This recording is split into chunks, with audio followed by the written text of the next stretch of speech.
द्वितीय वर्ष के भूगोल के आज के इस क्लास में आप सभी का स्वागत है। आज हम बात करते हैं प्रथम प्रश्न पत्र अर्थात आर्थिक भूगोल के बारे में। तो इसके पहले हम लोगों ने प्रथम प्रश्न पत्र के अंतर्गत मृदा संसाधन के बारे में अध्ययन किया था।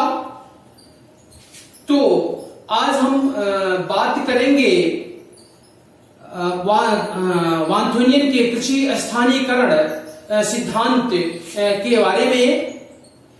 तो वांथोनियन महोदय कृषि स्थानीयकरण के स्वरूप को चिन्हित करने के लिए सर्वप्रथम इन्होंने सन 1826 में अपने सिद्धांत का प्रतिपादन किया। ये प्रतिपादन अपने कृषि कार्य के अनुभवों के आधार पर किया। जर्मन विद्वान वांथोनियन ने अपने कृषि फार्म पर वैज्ञानिक विधि से की जाने वाली कृषि से यह निष्कर्ष निकाला कि कृषि के स्थानीयकरण में भौतिक तत्वों की तुलना में आर्थिक तत्व शक्तिशाली होते हैं। उत्पादन क्षेत्र और खपत क्षेत्र के मध्य बढ़ती दूरी परिवहन लागत को बढ़ाती है, जिससे लाभ की मात्रा प्रभावित होती है। हम बात करते हैं वांथोनियन महोदय के कृषि स्थानीयकरण सिद्धांत के अवधारणा के मूल तत्व की। तो फसलों के उत्पादन अनेक भौतिक, सामाजिक, सांस्कृतिक और आर्थिक कारकों से प्रभावित होता है, लेकिन बाजार इन तत्वों से सर्वोपरि होता है, क्योंकि बाजार से बढ़ती दूरी कृषि की गहनता और भूमि उपयोग प्रारूप को अधिक प्रभावित करती है। वांथोनियन महोदय ने अपने कृषि स्थानीयकरण सिद्धांत में कुछ आधारभूत मान्यताओं को आधार मानकर अपने सिद्धांत का प्रतिपादन किया, जिसमें पहला है, इन्होंने एक ऐसे एकांकी प्रदेश की परिकल्पना की जो अपने में एक स्वतंत्र इकाई है। दूसरा, परिकल्पित कृषि प्रदेश में एक ही नगर कृषि उत्पादों के लिए मुख्य बाजार है। तीसरा जो आधार है वह इन्होंने एक भूखंड की भी कल्पना की जो नगर के चारों ओर फैला हो और भौतिक गुणवत्ता में लगभग समान हो। इनकी अगली मान्यता, कृषि उत्पादों की बाजार में मांग हो और बदले में बाजार से निर्मित वस्तुओं का किसानों द्वारा क्रय करने की मनोवृत्ति हो। अगला इनकी मान्यता, कृषि उत्पादों को बाजार तक पहुंचाने की प्रक्रिया लगभग समान हो ताकि परिवहन व्यय समान आता हो। अगली मान्यता, किसान नगर की मांग के अनुरूप कृषि उत्पादन में संलग्न हो। इन सभी मान्यताओं के अनुसार बाजार से चारों ओर बढ़ती दूरी के अनुरूप फसलों के उत्पादन का लाभ निरंतर घटता जाएगा, क्योंकि परिवहन व्यय बढ़ता जाएगा। स्पष्ट है कि फसलों के उत्पादन और बाजार में सीधा संबंध पाया जाता है। इस प्रकार इस सिद्धांत की मान्यता है कि नगर से बढ़ती दूरी के साथ उत्पादन और लाभ में ह्रास के फलस्वरूप भूमि के उपयोग और फसलों के चुनाव में परिवर्तन पाया जाता है। वांथ्यूनियन ने मुख्य नगर के चारों ओर 7 क्रमागत पेटियों की श्रृंखला का प्रतिपादन किया है। नगर की स्थिति केंद्रीय होगी और परिवहन मार्ग से नगर आबद्ध होगा। इनकी जो ये 7 पेटियां हैं, उसमें पहली पेटी है, यह पेटी नगर के चारों ओर विस्तृत होगी, जहां गहन भूमि उपयोग द्वारा शीघ्र नष्ट होने वाली वस्तुओं जैसे शाक सब्जी फल दूध आदि का उत्पादन किया जाएगा। इन वस्तुओं की प्रधानता होगी। इनकी मांग नगर में दिन प्रतिदिन होती है और इनसे लाभ भी अधिक होता है। अब हम बात करते हैं इनकी दूसरी पेटी की।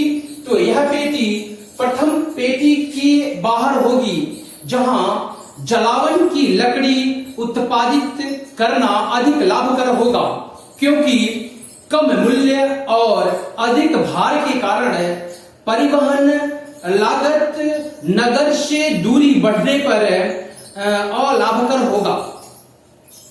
इनकी तीसरी पेटी, यह पेटी गहन अन्य उत्पादन के रूप में स्थापित होगी। इस पेटी के अंतर्गत सिंचाई की सुविधा के रूप में एक नदी की परिकल्पना की गई है। इसमें जो उत्पादन अन्न है उसको बाजार की सुविधा के अनुसार वहां पहुंचाया जाता है, क्योंकि इसमें कुछ समय तक फसलों के भंडारण की क्षमता होती है।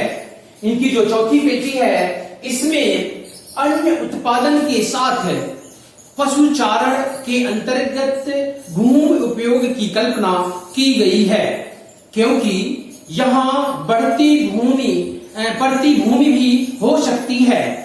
इनकी पांचवी पेटी, यह पेटी स्तरीय भूमि उपयोग प्रधान होगी, जिसकी 1/3 भाग पर कृषि, दूसरे 1/3 भाग पर पशुपालन और अवशेष प्रतिभूमि होगी। अब हम बात करते हैं इनके 6वें पेटी की।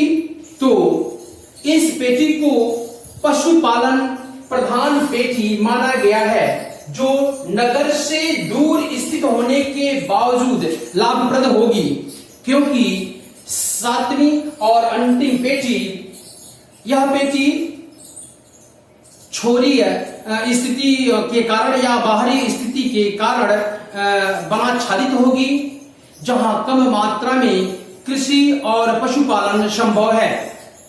इस प्रकार वांथ्यूनियन ने बाजारोन्मुख कृषि व्यवस्था को सैद्धांतिक रूप देने के लिए कृषि उत्पादों से होने वाले लाभ को प्राथमिकता दिया है और उसके अनुसार भूमि उपयोग के प्रारूप की व्याख्या की है। अब हम बात करते हैं वांथ्यूनियन महोदय के कृषि स्थानीयकरण सिद्धांत के आलोचना के बारे में। तो वांथ्यूनियन महोदय के कृषि स्थानीयकरण सिद्धांत को अमूल्य रूप में स्वीकार करना सही नहीं है, क्योंकि परिस्थितियां काफी बदल चुकी हैं।